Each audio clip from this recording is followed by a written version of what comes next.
係今日嘅診症貓超貓，有咩可以幫到你啊？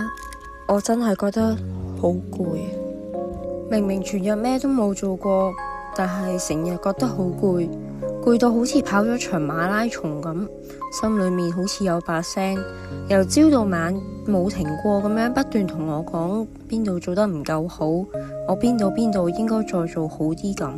其實覺得自己好差，唔係因為你真係好差，好多時候係因為你太用力、太緊張、太想做好。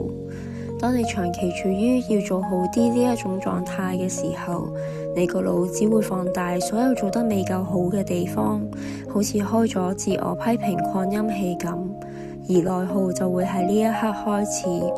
一句我唔掂會變成我乜都唔掂，再慢慢變成我係咪有問題？但係其實呢啲聲音全部都唔係事實，佢係你太攰、太緊張、太想做好嘅副產品。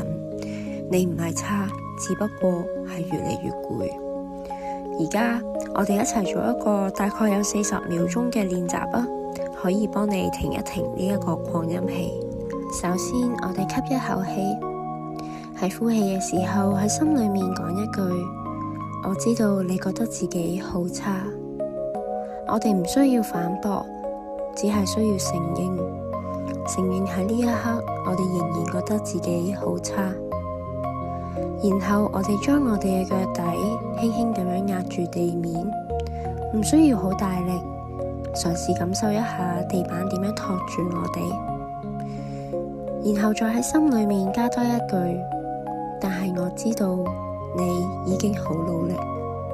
唔需要逼自己變得好正面，只係留一個空間俾自己，唔好再俾內控拉走。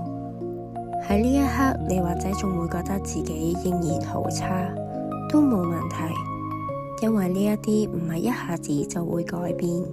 希望你會恆久咁樣去練習，練習得多，你就會慢慢嘅開始改變。